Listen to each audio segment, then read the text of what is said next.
it takes him about 5 gallons. We'll do about a half a dozen intersections.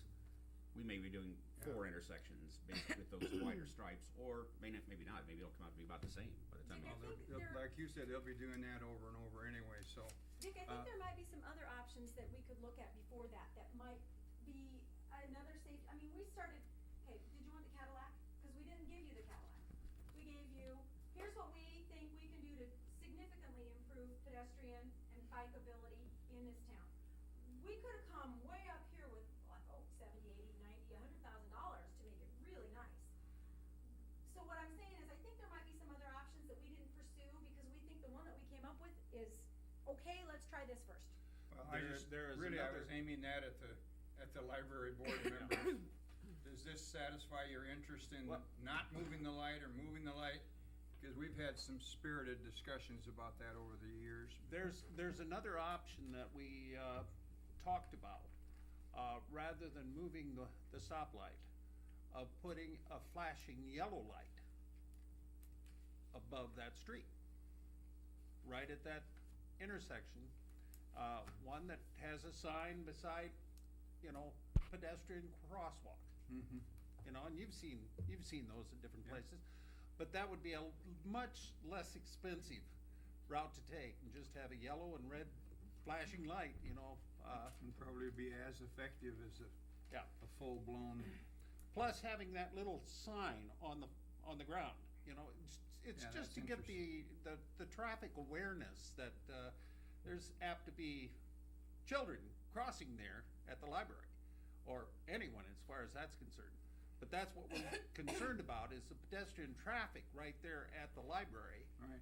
And then it bloomed from there, which I'm very glad of, because it helps the whole community if we look at all of these things. But that's one thing that was, it's a consideration, a flashing yellow light above that. Yeah, fine. Okay?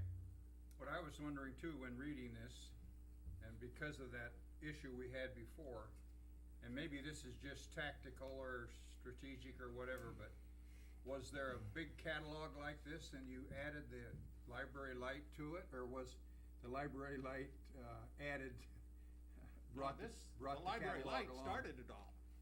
The library light started it all, and it died somewhere. Huh? It died somewhere. No. When I looked and looked came- and looked in here, I couldn't find it. I think we decided that there were some other things, options. Better options, okay. Well, to start with, you could do something like a raised crosswalk as well, that would act as a speed bump. That would certainly slow pedestrians, or keep drivers down as they go through there. So again, there's some other options that we thought of before moving. That's good. At one time, the library was very much in favor of the stoplight and so on and so forth.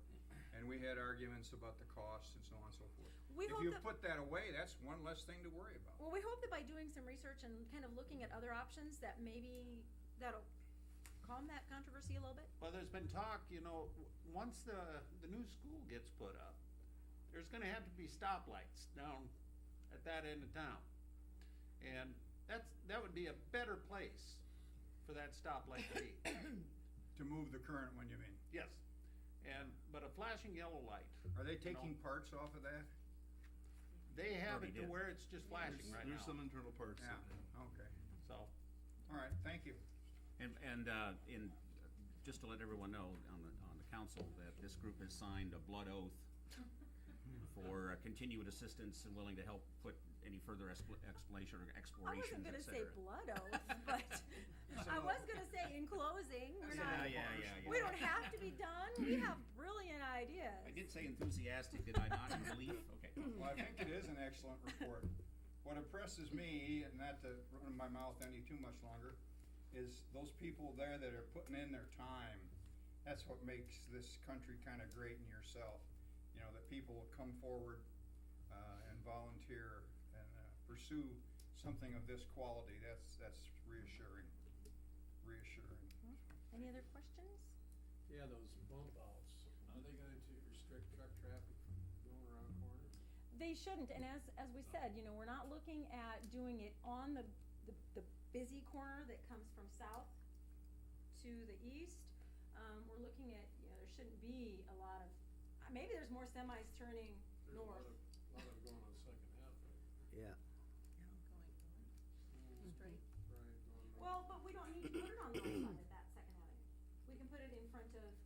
south side, where there's no corner at all. You know, that's certainly an option.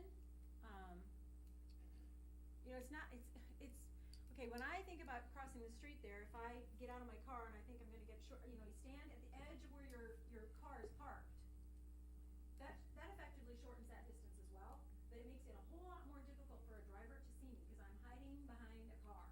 So if those cars aren't there and I'm on this extension or this bump out, drivers can see me. They know that I'm standing there and I'm safe, and when the light turns, then I'm gonna step and go. This has been a problem. Some of you may or may not remember, this is a long time ago and I'm gonna tell my age.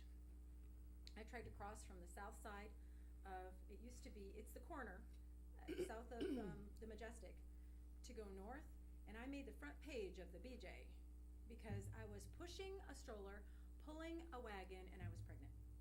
And I was trying to get across that street, and apparently it was a big deal because I looked pretty silly trying to do it.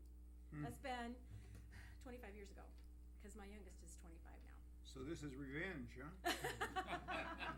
It's been on my mind for 25 years, how difficult it's been to get Girl, across don't that give street up. there. You made it across. And we're all alive. So, are we done?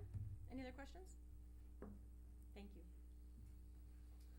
Thank you.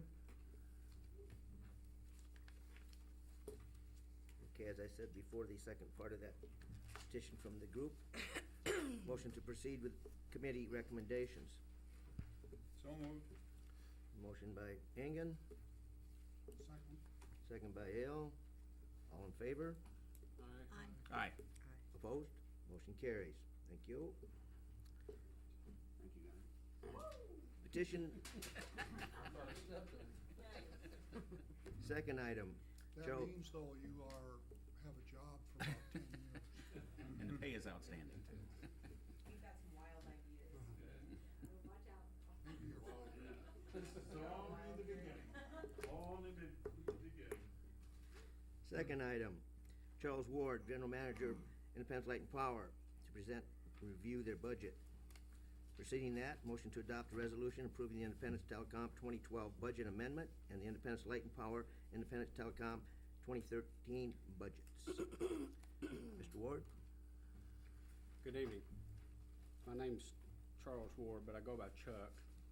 And to start off with, I'll tell you that I am from Tennessee, so if I say something that you don't understand, just ask me and I'll try to rephrase it. Sometimes that happens with my accent. I'm here tonight to answer questions I think that the council has about the budget. So I'll entertain any questions that you may have, or I have a couple of questions. In the budget, have you already covered the 10% reduction for residential? That's in your budget? there is money, we did address the 10% reduction. The 10% reduction of the residential rate came after the budget was approved in November by the board. And but there is money. We've made sure that we can cover that. Okay. You mentioned, I'm kind of going by an article here too in your minutes, that at this time it's just the residential. Is there a timeline for looking at commercial? I mean, that's part of the whole business development, economic development. We also have extremely high commercial industrial rates that I think when somebody's looking at settling here or even staying here can be a big factor. And I guess I'd really like, hopefully that's nearer in the future than farther away in the future. Okay, I would beg to differ about the extremely high rates. Our industrial and commercial rates are real competitive. Our industrial rates are very competitive with the utilities that are around us. Commercial's just a little bit higher, but it's still competitive.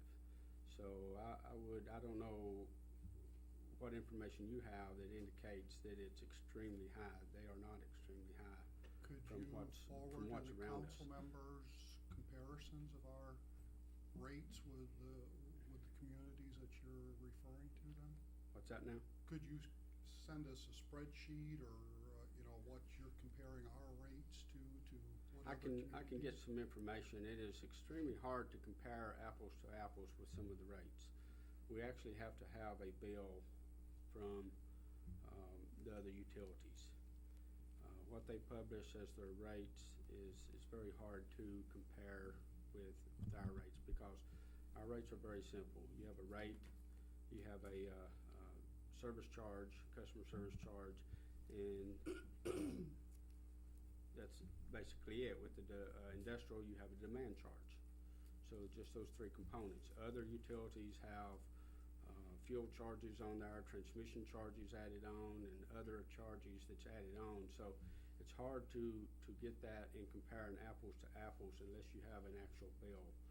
And sometimes it's hard for us to get. I do have some for residential, because we have some people that live on other utilities that, will bring their bill into us and let us look at it for residential.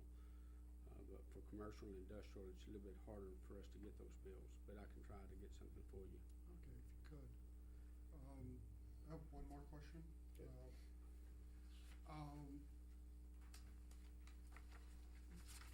It's good to have the 10% residential reduction. Bob, I can't hear you very well because of my aging